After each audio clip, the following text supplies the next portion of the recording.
तो ये first question था आपका। ये क्वेश्चन यहाँ पे कह रहा था कि diagram shows the resultant R of 3 Newton force and a 4 Newton force that act at point P. दो फोर्सेस, एक 3 न्यूटन की, एक 4 न्यूटन की है, it's acting at point P. वो आपसे बोलते हैं the angle between the 3 Newton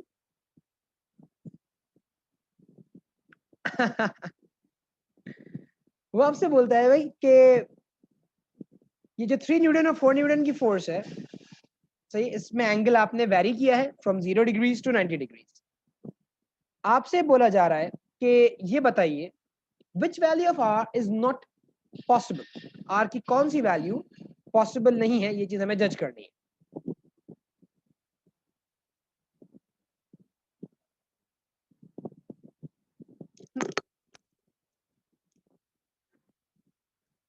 देखिए, ये जज करने के लिए कि आर की कौन सी वैल्यू हमारे पास यहाँ पॉसिबल नहीं है, इस चीज को देखो ऐसे जज करो कि अगर 0 डिग्री का एंगल है हमारे पास, तो हमारे पास दोनों फोर्सेस जो होंगी बेटा वो एक ही डायरेक्शन में होंगी।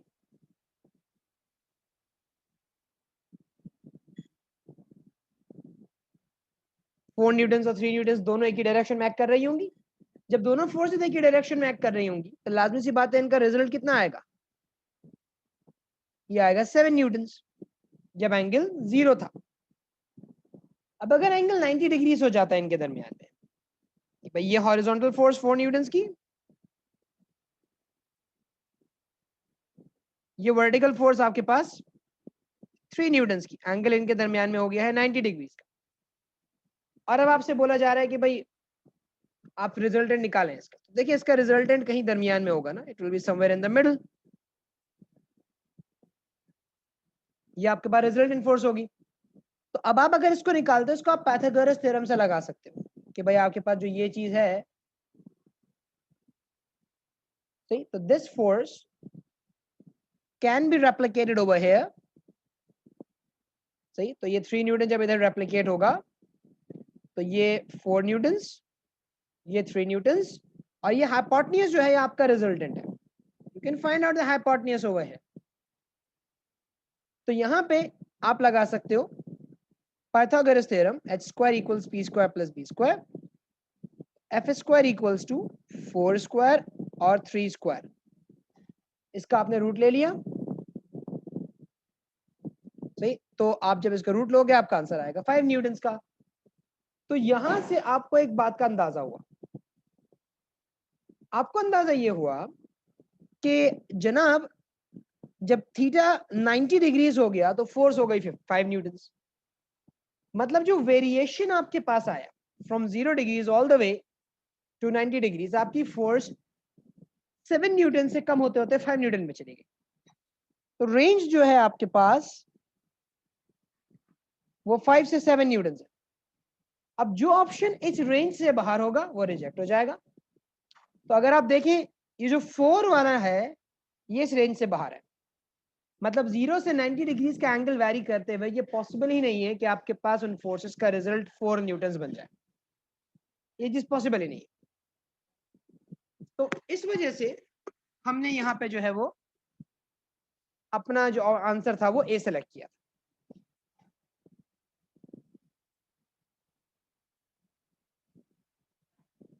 यहाँ पे किसी को कोई मसला कि हमने 0 डिग्री पे निकाली बेटा रिजल्टेंट की वैल्यू, हमने 90 डिग्री पे निकाला रिजल्टेंट की वैल्यू, हमने दोनों पे वैल्यूज देखी, तो एक आया 7 और यहाँ आया 5। तो मैं समझ गया कि 0 से 90 तक जाते हुए वैल्यू वैरी कर रही होगी फ्रॉम 5 टू 7। अब आप यहाँ से आगे इसको सॉल्व करके देख लो कि भाई this is the range, if any of the forces is out of this range, इसका मतलब ये है कि इट वुड नॉट बी, सही, it will not be a part of your answer. तो वो 4 न्यूटन आपका यहाँ पे आ गया।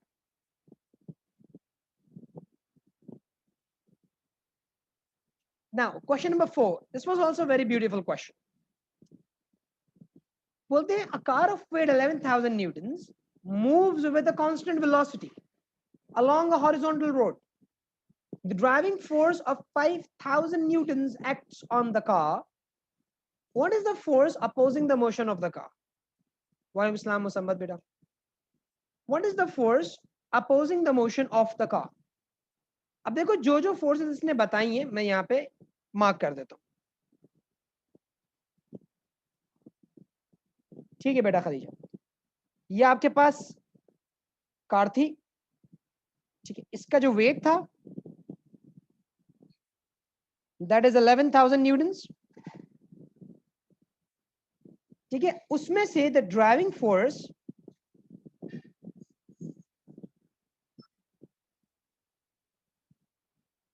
was 500 or 5,000,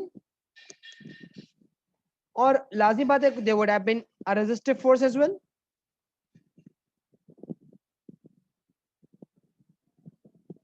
उन्होंने ये पूछा कि भाई रेजिस्टिव फोर्स कितनी होगी। इस पूरे क्वेश्चन में जो सबसे मजेदार चीज है, सबसे काम की चीज है, वो ये है कांस्टेंट वेलोसिटी। कांस्टेंट वेलोसिटी का मतलब ये है रिजल्टेंट जीरो होगा, आपका रिजल्टेंट जीरो होगा। तो भाई रिजल्टेंट जीरो होने का मतलब ये है जितनी फॉरवर्ड फोर्स लग रही होगी उतनी बैकवर्ड फोर्स होगी। तो अगर फॉरवर्ड फोर्स 5,000 न्यूटन है तो बैकवर्ड फोर्स को भी 5,000 न्यूटन होना पड़ेगा। तो हमारा यहाँ पे आंसर हो गया A. This is going to be our answer. तो हमने इस तरह से यहाँ पे अपने आंसर को फिल्टर करना होता है। वो 11,000 न्यूटन आपको सिर्फ कंफ्यूज करने के लिए दिया गया। बच्चे ऐसे बस वैल्यू देख के सोचे यार ये शायद दिया हुआ है कहीं कुछ इस्तेमाल होगा, तो कोई ऐड करेगा उसको, कोई सब्ट्रैक्ट करेगा उसको, उसका इस्तेमाल करना होता था। तो यहाँ पे इस 11,000 न्यूटन का कोई यूज नहीं था। आपने सिर्फ दो फोर्सेस देखनी थी, वो फोर्सेस जो ऑब्जेक्ट के मूवमेंट की डायरेक्शन में थी। तो एक उसकी ड्राइविंग फोर्स थी और एक उस पर रेजिस्टिव फोर्स थी। अब अगर वो कांस्टेंट वेलोसिटी से चल रहा है तो इसका मतलब रिजल्टेंट जो है वो जीरो है। रिजल्टेंट जीरो होने का मतलब ये है कि जो फॉरवर्ड फोर्स है माइनस जो बैकवर्ड फोर्स है उसका रिजल्ट जीरो आ रहा है, या in other words forward force और बैकवर्ड फोर्स एक दूसरे के इक्वल है।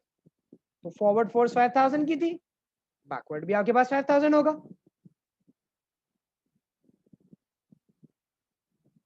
ये प्यारे ही होते हैं बेटा एमसीक्यू, इनको प्यारा एमसीक्यू कहा जाता है। This question number 5 was also one of a very beautiful questions of this year. ये भी आपके पास न्यूटन के थर्ड लॉ से रिलेटेड सवाल था, तो जिसके जहन में थर्ड लॉ क्लियर था उसने इसका आंसर ठीक दिया होगा। वो बोलते हैं man with an open parachute falls to earth at constant speed. सही है, there is a man with a parachute open, let's say this is the man, सही है, एंड ये उसका पैराशूट है।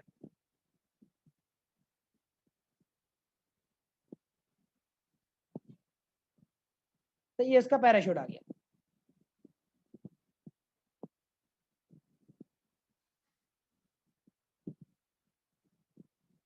बोला ही जा रहा है the following forces act upward force on the parachutist of the parachute on the man, कि भाई बंदे पे पैराशूट ऊपर की तरफ कोई फोर्स लगा रहा है,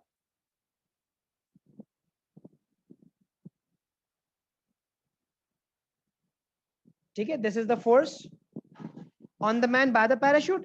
फिर upward force of the man on the earth, अच्छा ये अर्थ है, एक फोर्स ये आ गई, ठीक है भाई, जो अर्थ को बंदा अपनी तरफ खींचने का काम कर रहा है, ये वो चीज है। Downward force of earth on the parachute, downward force of earth on the parachute, parachute को अर्थ जो अपनी तरफ खींच रहा है, ये पैराशूटिस्ट नहीं है, ये पैराशूट पे जो फोर्स लग रही है अर्थ की तरफ से।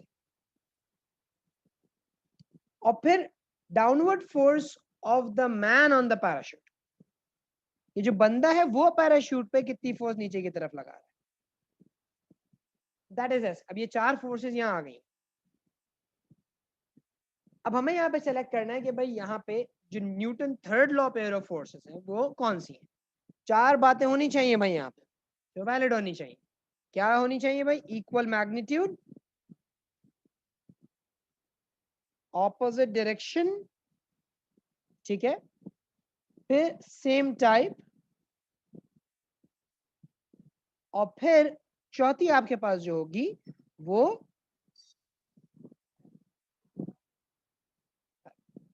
जो चौथी फोर्स है आपके पास, ओ फोर्स बोल रहा हूं, जो चौथी आपके पास कंडीशन है इस चीज के लिहाज से वो है डिफरेंट बॉडीज।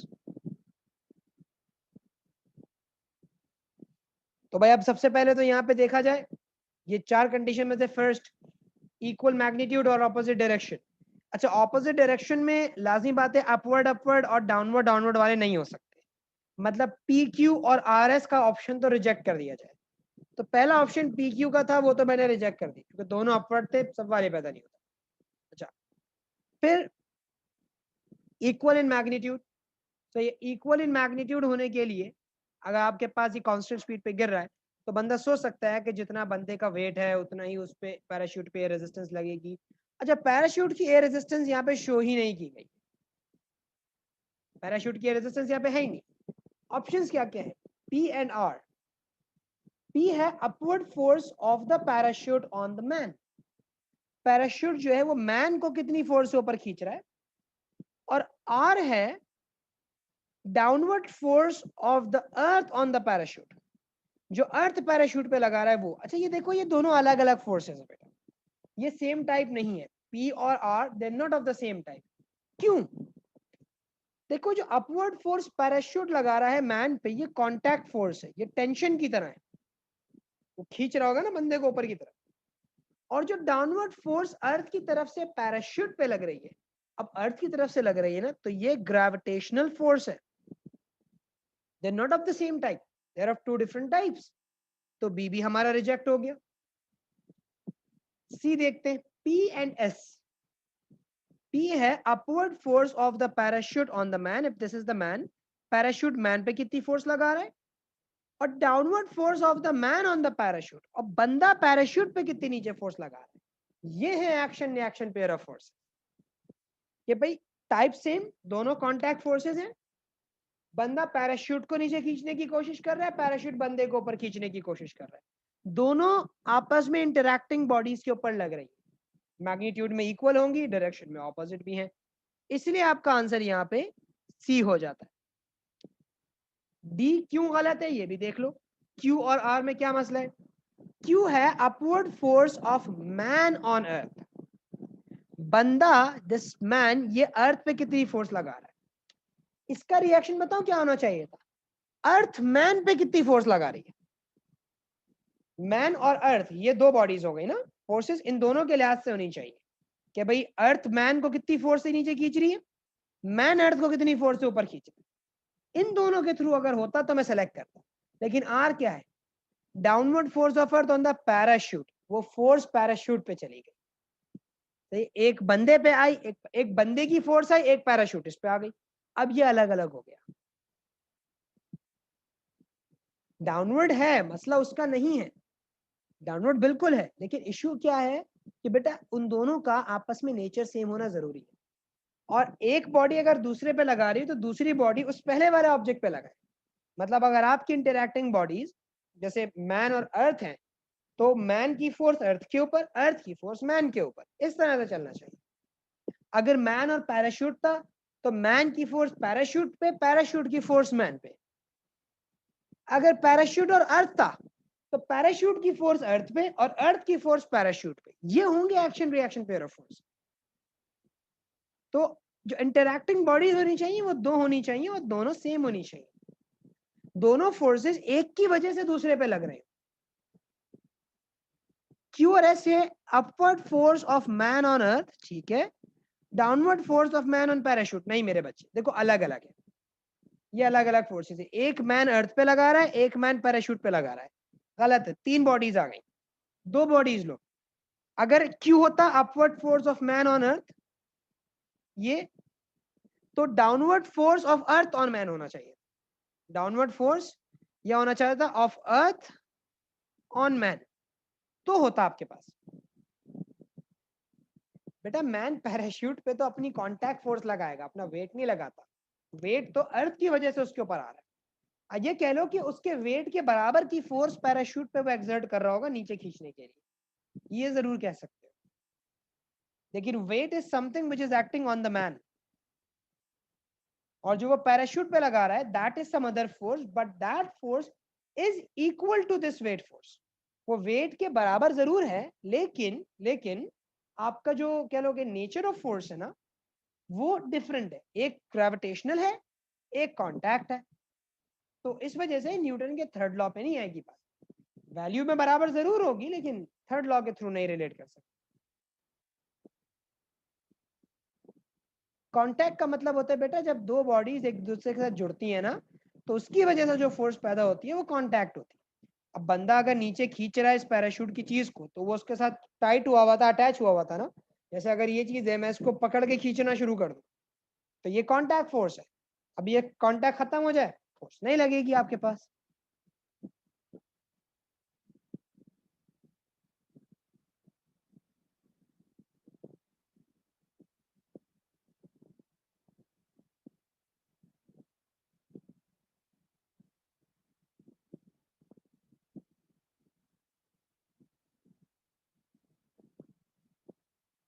सिक्स का जवाब दीजिए।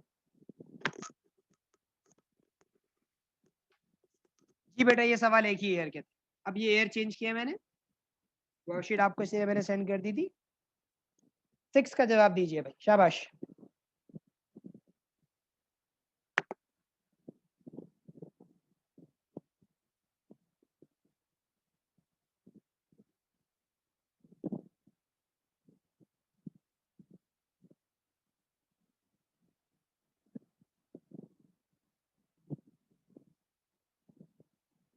ठीक है अरीशा, ठीक है अहमद, अच्छा अरीशा ने चेंज कर लिया भाई ठीक है हारिस करेक्ट, अहमद सही रास्ते पे चल रहे हो। ठीक है सफा सोच लो, उस्मान साहब सोच लीजिए, महमूद साहब सोच लीजिए, अनस करेक्ट है, सफान करेक्ट है, ईमान सोचो, इब्राहिम सोचो। ठीक है Momin correct answer, Sabiha correct answer, Manoor correct answer. अब करेक्ट है महमूद तुम्हारा, संदेश आपका करेक्ट है, उस्मान करेक्ट, नबीहा करेक्ट, नहीं नबीहा गलत है, दोबारा देखो, कायशा करेक्ट, जैन सोच लो। देखो उसने बोला है द कार इज एक्सेलरेटिंग, तो जब उसने ये बोल दिया एक्सेलरेटिंग तो ड्राइविंग फोर्स और एयर रेजिस्टेंस तो बराबर हो ही नहीं सकती। अगर ड्राइविंग फोर्स और एयर रेजिस्टेंस बराबर होते तो एक्सेलरेशन कैसे होती, फिर तो कांस्टेंट स्पीड पे ट्रेवल करता वो। समझे ना भाई, जब आपकी दोनों फोर्सेस फॉरवर्ड और बैकवर्ड फोर्सेस इक्वल होती एक्सेलरेशन थोड़ी होती है हमारे पास, फिर तो कांस्टेंट स्पीड होती। इस वजह से ऑप्शन बी जो ऑप्शन सी जो है वो रिजेक्ट हो गया। हाँ it's travelling straight along a horizontal road, ना वो गाड़ी अंदर धस रही है ना वो ऊपर की तरफ जा रही है, तो जो फोर्सेस बैलेंस होंगी उसका वेट और जो कांटेक्ट लग रहा है वो weight and contact force are going to be equal to one, इसलिए आंसर इसका बी होगा।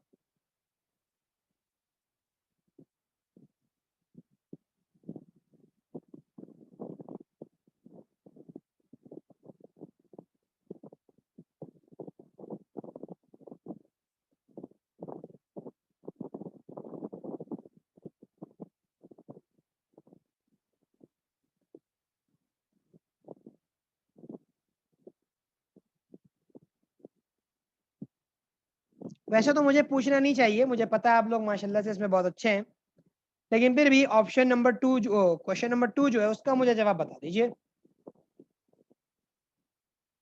बिल्कुल बेटा, इस फोर्स को कांटेक्ट फोर्स को नॉर्मल रिएक्शन भी बोला जाता है। एरोस का खास ख्याल रखिएगा और रूल अपने जहन में रखिएगा जो मैंने आपको सिखाया था रिजल्टेंट बताने के लिए।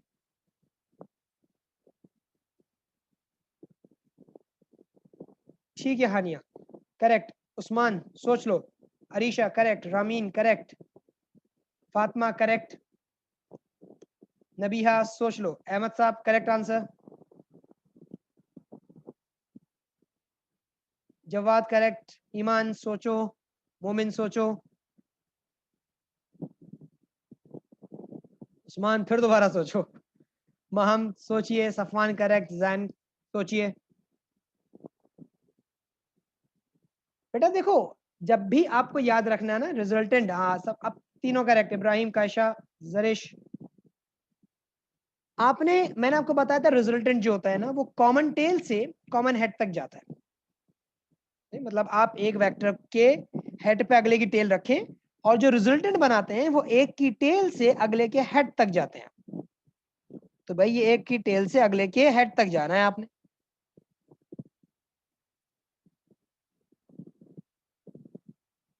भाई अपने हिसाब से बेंड हो जा भाई, और जो डायरेक्शन होगी आपके पास वो फ्रॉम टेल टू हेड जाएगी। तो जब टेल से हेड जाना ही जाना है तो आपके पास आंसर इसका सी वाला हो गया।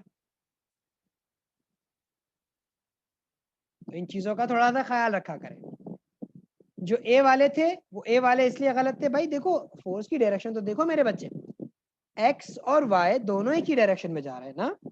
तो जब हेड टू टेल रूल लगाओगे तो from the tail of one vector to the head of the other, ये रिजल्टेंट बनेगा। आर बताऊं कब बनता?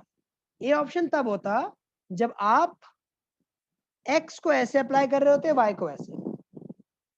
फिर जब आप इस वाई को यहां रेप्लिकेट करते ना, मतलब पैरेललोग्राम बनाते कि एक्स को इधर बनाया आपने, वाई को उधर किया, अब रिजल्टेंट आपका ऐसे आता।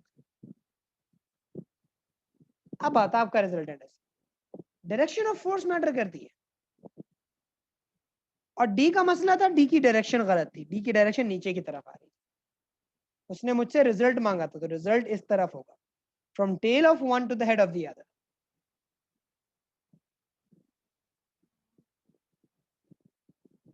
तो ये कुछ अच्छे अच्छे सवाल थे इसके जो मैंने एक दफा करवा दिए। हम आगे बढ़ते हैं। अब हम मोमेंट ऑफ फोर्स के चैप्टर को शुरू कर रहे हैं, सही है, और उसके बाद इसके भी कुछ क्वेश्चंस हम करने की कोशिश करेंगे आज। ऑलराइट, देखिए, when you work on the idea of moment of force, आपको याद होगा थोड़ा बहुत, ये मैं एक्सपेक्ट करता हूं और होना भी चाहिए, कि moment of force is basically the turning effect of a force. किसी चीज को अगर आप घुमा रहे हैं, रोटेट कर रहे हैं, तो उसकी रोटेशन की वजह से जो रोटेशन का जो इफेक्ट होता है उसको आप मोमेंट बोलते हैं। कितनी ताकत से वो चीज घूमने की कोशिश करे, that is called the moment of a force.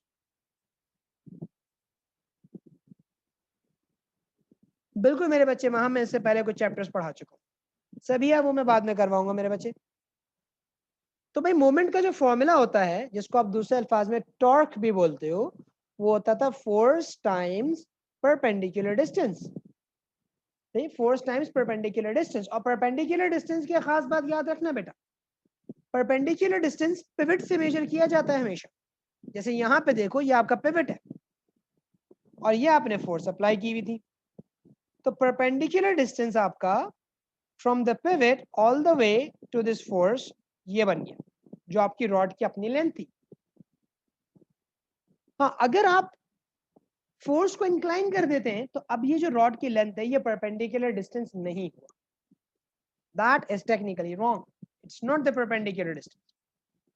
आपने क्या किया, अपनी फोर्स की लाइन ऑफ एक्शन, मतलब जिस डायरेक्शन में फोर्स लग रही थी उस लाइन को थोड़ा सा एक्सटेंड किया।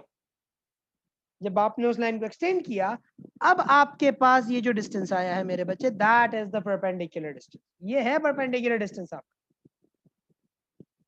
तो you might find questions in the exam जिसमें एग्जामिनर आपको 2-3 फोर्सेस बना के दे दे और आपसे पूछ ले कि वो 2-3 डिस्टेंसेस बना के दे दे और आपसे पूछ ले कि बताओ भाई परपेंडिकुलर वाला डिस्टेंस कौन सा है, मोमेंट निकालने के लिए कौन सा डिस्टेंस यूज करोगे।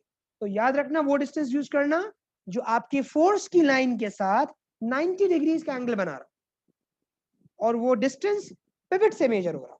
ये दो बातें बहुत जरूरी हैं, it must be measured from the pivot and it must be perpendicular to your surface. These are the two things which are very much necessary for filtering कि मैं कौन सा डिस्टेंस। फॉर्मूला मेरे बच्चे आपके पास मोमेंट का, force multiplied by perpendicular distance, अभी आपने देख लिया। आप यहाँ पे दो सॉल्यूशंस भी देख सकते हो इसके, कि आपने जो फोर्स अप्लाई की थी वो मल्टीप्लाइड बाय जो परपेंडिकुलर डिस्टेंस, जब आप उसको मल्टीप्लाई करेंगे आपको मोमेंट मिल जाएगा इन न्यूटन मीटर।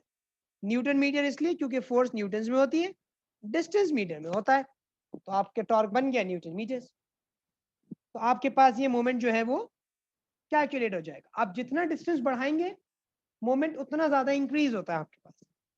और किसी भी चीज को रोटेट करने के लिए याद रखना, if you want to open और close something while by rotating और revolving, you do not need force, what you need is moment.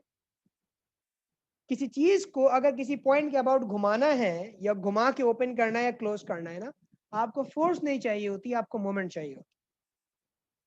क्योंकि देखो बेटा, अगर फोर्स ही काफी थी, मैं मिसाल देता हूँ आपको, एक बॉटल ऑफ वाटर दे दी जाए, उसका कैप ओपन करना है, अगर खाली फोर्स चाहिए होती है रोटेट, यानी उस बॉटल के कैप को ओपन करने के लिए, तो मैं कैप के ऊपर इस तरह से पुश अप्लाई करता रहता, लेकिन कैप खुलता ही नहीं। मैं धक्का दे रहा हूँ ना, या मैं ऊपर से अप्लाई कर रहा होता। मुझे मोमेंट क्रिएट करना होता है, तो मैं क्या करता हूँ, फोर्स को साइडों में अप्लाई करता हूँ। मैं फोर्स को साइड्स में अप्लाई करता हूँ ताकि एक रोटेशन का इफेक्ट आए। तो in order to open something or to rotate something, you need moment. You do not need force. Remember this thing. आप दरवाजा खोलते हो, कम फोर्स लगा के भी खोल सकते हो, ज्यादा फोर्स लगा के भी खोल सकते हो। यानी फोर्स की रिक्वायरमेंट तो नहीं थी ना, मतलब force was not something which was the determining factor कि नहीं भाई इतनी फोर्स लगेगी तो ही दरवाजा खुलेगा, इससे कम फोर्स पे दरवाजा नहीं खुल सकता। अगर ऐसा होता तो फिर आप फोर्स, एक ही फोर्स लगाते, अगर उसे थोड़ी सी कम फोर्स लगती दरवाजा ओपन ही नहीं होता। लेकिन ऐसा होता है। आप दरवाजे को, जो आपका डोर है मिसाल के तौर पे, ये नॉब लगा हुआ है उसका, आप इधर फोर्स अप्लाई करेंगे, यू नीड लार्ज फोर्स, क्योंकि आपने डिस्टेंस कम दिया उसका ना हिंज से। These are the hinges.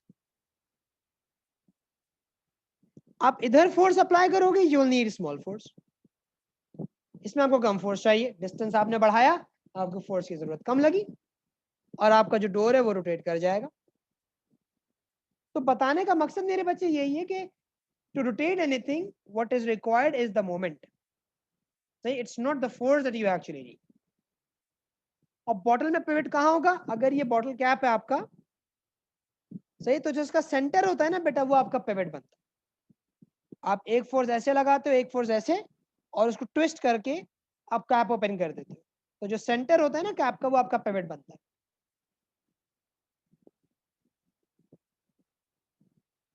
Yes mister Haris.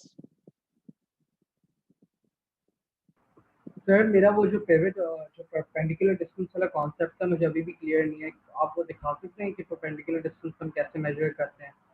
Perpendicular distance आप ऐसे मेजर करते हो कि जो भी फोर्स आपके पास अप्लाई की गई थी ना, उस फोर्स की अगर आप लाइन एक्सटेंड करो, तो पिवट से लेके उस फोर्स तक का जो डिस्टेंस आना चाहिए वो 90 डिग्रीज पे आना चाहिए। ये आपका perpendicular distance. It must make an angle of 90 degrees with the surface. सही है सर। और सर जो आपने नीचे एक जो, या आप नीचे स्क्रॉल कर सकते हैं इधर से, सर यहाँ 0.5 मीटर कैसे हो सकता है परपेंडिकुलर डिस्टेंस? वैसे हुआ क्योंकि देखो वेट फोर्स वर्टिकल लग रही थी ना, अगर मैं इसकी लाइन को एक्सटेंड करता हूं तो पिवट से ये डिस्टेंस 90 डिग्री बना रहा है। देखो ये 0.5 वाला डिस्टेंस फोर्स के साथ 90 डिग्री का एंगल क्रिएट तो कर रहा है। सही है सर, समझ में आ गया। Thank you. No problem. Small caps difficult to open इसलिए होते हैं क्योंकि उसमें परपेंडिकुलर डिस्टेंस कम होता है आपके पास।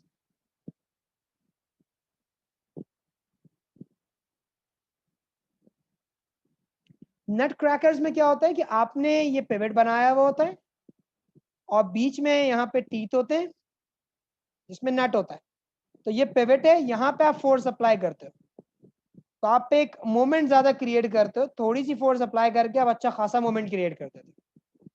तो क्या होता है, जो यहाँ पे फोर्स लगती है, क्योंकि डिस्टेंस कम हो जाता है तो फोर्स ज्यादा लगती है नट के ऊपर। क्योंकि देखो ना, आपने जो टॉर्क का फॉर्मूला पढ़ा अभी मोमेंट का, वो है फोर्स इनटू डिस्टेंस। अगर मैं एक मोमेंट क्रिएट करता हूं, मैं कम डिस्टेंस रखूंगा तो फोर्स ज्यादा प्रोड्यूस होगी। तो मैंने क्या किया, मैंने खुद जो फोर्स अप्लाई की वो दूर लॉन्ग डिस्टेंस पे अप्लाई की थोड़ी सी। जब मैंने थोड़ी सी फोर्स अप्लाई की तो मुझसे मोमेंट बना। मिसाल के तौर पे मैंने 100 न्यूटन मीटर का मोमेंट क्रिएट कर लिया, सही है, और 10 न्यूटन की फोर्स अप्लाई की थी। एग्जांपल दे रहा हूं, 10 न्यूटन की फोर्स अप्लाई की थी। अब यहां पे अगर डिस्टेंस कम कर देता हूं तो फोर्स बढ़ जाएगी, 50 न्यूटन मीटर पे चली जाएगी, क्योंकि डिस्टेंस कम हुआ। मैंने डिस्टेंस को 2 कर दिया, यहाँ पे डिस्टेंस 10 था तो फोर्स कम थी, यहाँ डिस्टेंस 2 किया तो फोर्स बढ़ गई। तो जो नट पे फोर्स लग रही है वो ज्यादा लग रही है, इससे नट क्रैक कर जाएगा।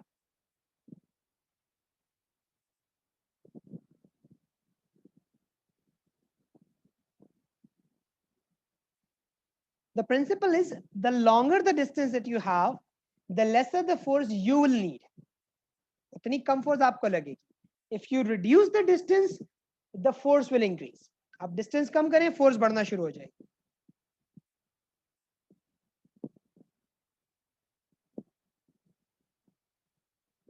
फिर आपके पास प्रिंसिपल ऑफ मोमेंट्स आता है मेरे बच्चे. प्रिंसिपल ऑफ मोमेंट क्या बोलता है? Sum of all the moments in the clockwise must be equal to sum of all the moments in the anti-clockwise. अगर कोई चीज रोटेट नहीं कर रही, रोटेशनल इक्विलिब्रियम में है, तो जितना मोमेंट क्लॉकवाइज जनरेट हो रहा होगा उतना ही मोमेंट एंटी क्लॉकवाइज. ये क्लॉकवाइज मोमेंट हो गया, ये एंटी क्लॉकवाइज मोमेंट हो गया. मतलब ऑब्जेक्ट जितनी ताकत से क्लॉकवाइज घूमने की कोशिश कर रहा है उतनी ताकत से एंटी क्लॉकवाइज भी घूमने की कोशिश करेगा. ये आपका फंडामेंटल कॉन्सेप्ट है. अब इस कॉन्सेप्ट को देखो, इस केस में अप्लाई किया गया है. मैं सॉल्व कर देता हूं ये क्वेश्चन. एक बॉडी है, उस पे 3 फोर्सेस लग रही हैं, 20, F और 100. बोला गया है सिस्टम इक्विलिब्रियम में है, मुझे F बताइए, F की फोर्स कितनी होगी. भाई F की फोर्स निकालनी है, निकालते हैं. अब हमारे पास क्लॉकवाइज में सिर्फ ये 100 न्यूटन है जो रोटेशन क्रिएट करने का काम करता है. एंटी क्लॉकवाइज में ये F और ये 20, ये दोनों एंटी क्लॉकवाइज मोमेंट जनरेट करने का काम कर रहे हैं. तो भाई क्लॉकवाइज में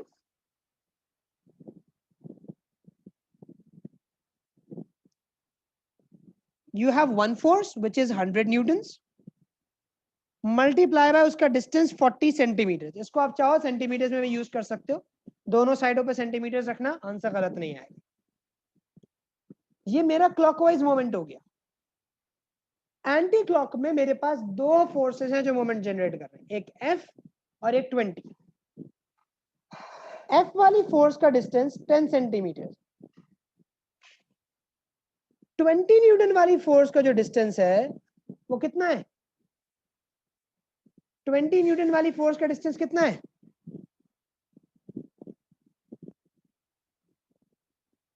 नहीं अहमद, नहीं जैन. अब ठीक है अहमद, ठीक है कैशा, फातिमा दोबारा बताओ, उमामा ठीक है, सफान गलत, ईमान गलत. 40 सेंटीमीटर है बेटा.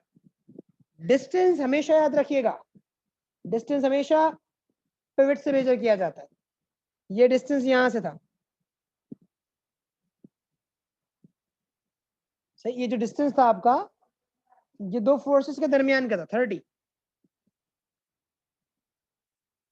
आपने पिवट से लेके यहां तक का डिस्टेंस मेजर करना. अब आप सॉल्व कर लो, F निकाल लो. जी बिल्कुल, ये आंसर आएगा आपका. तो भाई इन चीजों का ख्याल रखिएगा, डिस्टेंस लेते हुए गलतियां हो जाती हैं. बोलिए हारिस.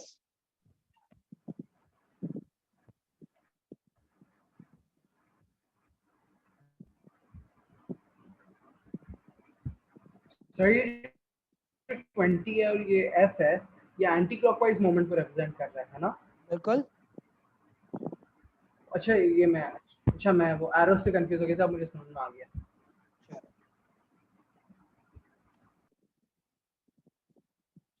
एक सवाल ये भी है बड़ा प्यारा सा. इस सवाल में फोर्सेस बहुत सारी हैं, डिस्टेंसेस भी बहुत सारे. बस ख्याल इस बात का रखना है इस सवाल को करते हुए बेटा कि जरूरी नहीं है कि जो फोर्स राइट पे हो वो क्लॉकवाइज ही घुमाए और जो लेफ्ट पे वो एंटी क्लॉकवाइज घुमाए. ये जरूरी नहीं है.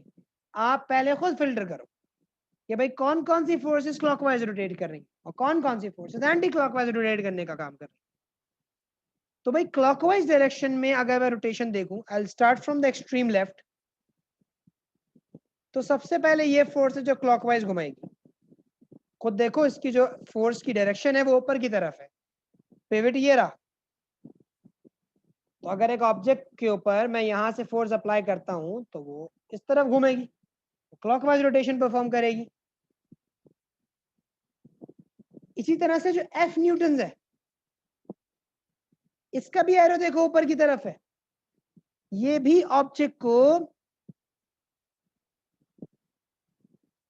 उसी डायरेक्शन में रोटेट कर रही है, ये भी क्लॉकवाइज मोमेंट जनरेट करेगी।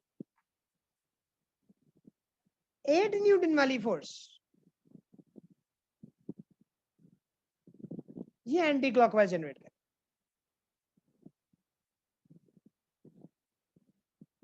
ये एंटी क्लॉकवाइज जनरेट करने का काम करेगी। इसी तरह 6 न्यूटन वाली फोर्स,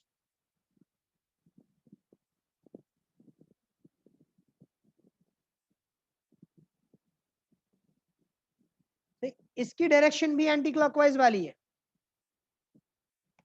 अब देखो ना फोर्स ऊपर लग रही है, और कैसे पहचान रहा हूं मैं एंटी क्लॉकवाइज? मैं ये सोचता हूँ कि यार अगर पूरी बॉडी पे सिर्फ यही फोर्स लगती तो ये बॉडी कहाँ घूमती इस पिवट के अबाउट। तो मैंने सोचा कि यार अगर इस बॉडी पे सिर्फ ये फोर्स लगेगी तो ये सिस्टम ऐसा हो जाएगा, इसका मतलब रोटेशन एंटी क्लॉकवाइज डायरेक्शन में आई है आपके पास।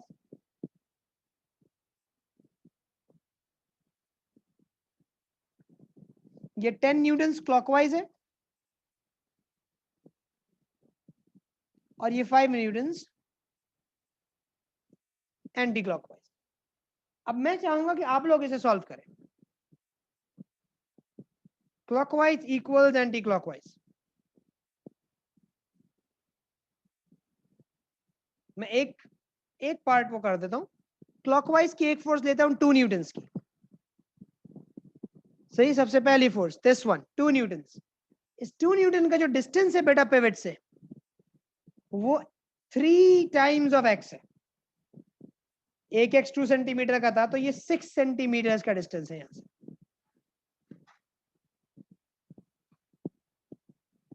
प्लस इसी तरह से जितने क्लॉकवाइज वाली हैं ये एफ न्यूटन्स,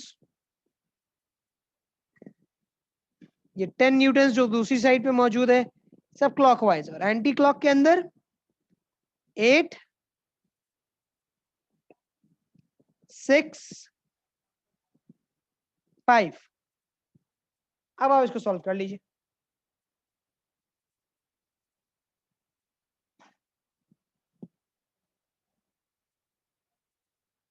डिस्टेंसेस रखिए और आंसर बताइए। नहीं मेरे बच्चे, you do not need to do that, आप सेंटीमीटर में भी रख के सॉल्व कर सकते हो, आंसर आ जाएगा। नहीं बच्चे 8 से क्यों मल्टीप्लाई होगा? आप देखो ना पिवट ये रहा और 3 एक्सेस आ रहे हैं ना।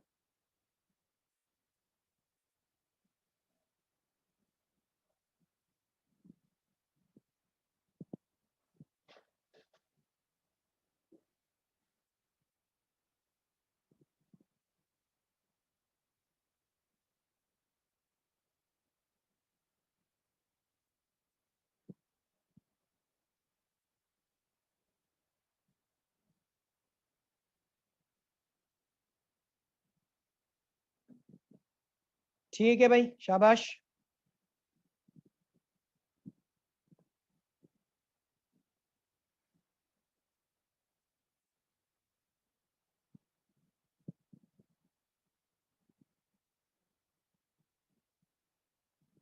ठीक है अहमद।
क्या मतलब?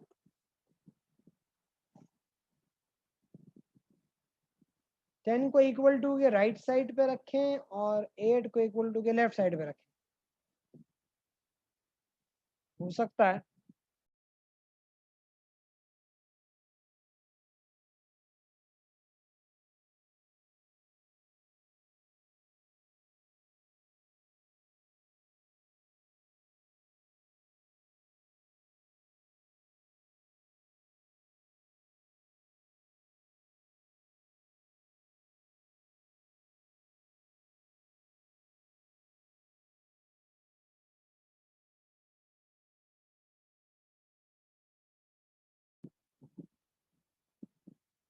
No, you don't have to find anything in terms of x.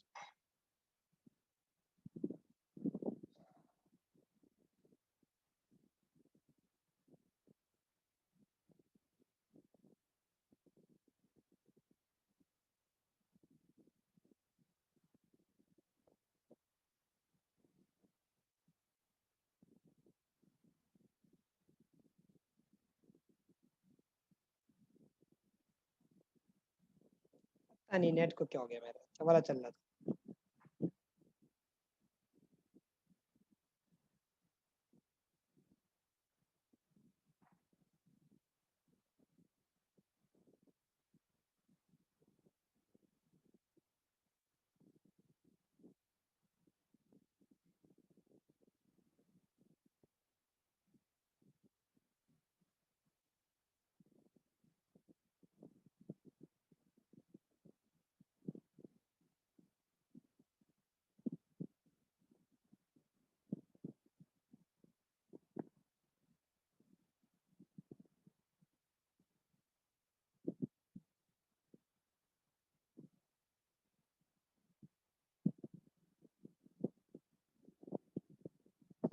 कुछ बचा रहा हूँ बेटा बच्चे, 1 मिनट जरा मैं ये देख लूँ।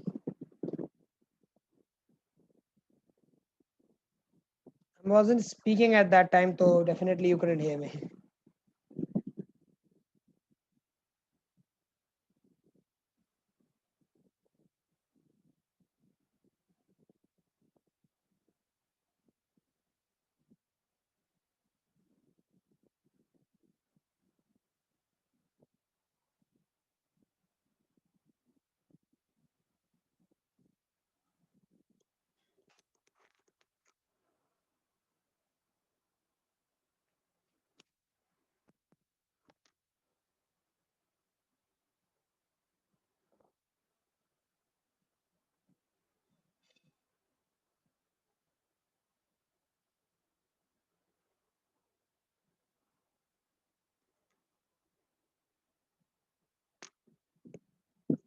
Guys, I'll take up an extra class tomorrow.